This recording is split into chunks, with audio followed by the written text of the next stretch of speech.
Να δω το χάρι καταρχήν, ρε παιδιά. Που δεν έχω δει το χάρι. Κούκλα μου γλυκιά, παραλίγο να μην ξεχάσει. Τι έγινε να πούμε. Πολύ ωραία, όλα εντάξει λοιπόν. Πολλά φιλιά σε όλη την Ελλάδα. Ναι. Στον όμορφο και πολύ μικρό νομό της Ποτίας. Δεν έχει ψεκαστεί ο Άρης, παιδιά. Στο κορίτσι λάστιχο και στην Ανίτα μας τη Χιονάτη. Το κορίτσι λάστιχο είναι η Εβίτα. Ωραία. Λοιπόν, και. Λοιπόν, είμαι ο Χάρης. Είμαι ελεύθερος μόνος και πολύ ωραίος. 31 ετών. 31 ετών. Για βγάλει το γυαλί να σε δω λίγο, Χάρη. Πολύ ωραία. Παρακαλώ. Πάρα πολύ ωραίος είσαι. Thank Τι you. μένεις στα Γιάννενα, στην Οικουμενίτσα. Είπαμε, Με τι ασχολείσαι? Τα πάντα και με τίποτα. Αυτό είναι πολύ περίεργο. Πού να πάω από εδώ? Συγγνώμη. Ναι, κούκλα μου. Μένεις λοιπόν στην Οικουμενίτσα, ασχολείσαι με τα πάντα και με τίποτα. Το τελευταίο Και διάστημα με τις γυναίκες βρίσκομαι. τι γίνεται? Τα είπαμε αυτά, είπαμε ελεύθερος μόνος και ωραίος, Ανίτα. Γιατί επέλεξες εσύ να είσαι μόνος?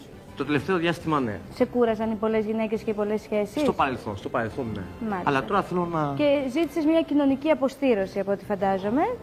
Και μετά από αυτή την κοινωνική και την σεξουαλική αποστήρωση. Τέλος πάντων, με όλα αυτά τώρα βρίσκομαι εδώ στα Γιάννενα. Μάλιστα. Έχω την Χιονάτη δίπλα μου. Εγώ είμαι Χιονάτη. Βεβαίως, ναι, και θα ήθελα να γνωριστώ με κάποια κοπέλα από 18 έως και 38 ετών.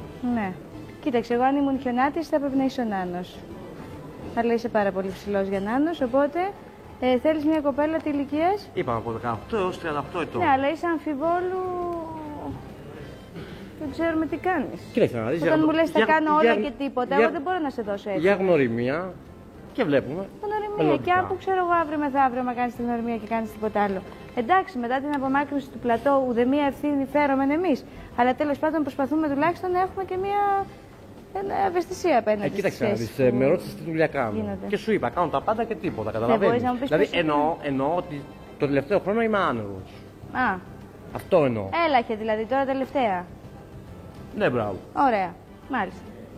Με τις γυναίκες τι κάνεις τώρα, δηλαδή, εδώ είναι εύκολα τα πράγματα στα Γιάννενα, αυτό θέλω να μου πεις. Κοίταξε να δεις, είπαμε μένω στην Οικουμενίτσα, είπαμε νομό της Ποτίας. Ναι, συγγνώμη. Είναι εύκολο το ταραβέρι? Κοίταξε να δεις, εγώ ταραβρίζουμε τα καλοκαίρια. Α, το Με χειμώνα καμιά δεν τουρίστρια. κάνει. Το χειμώνα είσαι off. Το χειμώνα είμαι σε relax. Ωραίος, μάλιστα. Είσαι καμάκι, έτσι. Κανονικά. Φαίνεσαι εγώ. Thank you.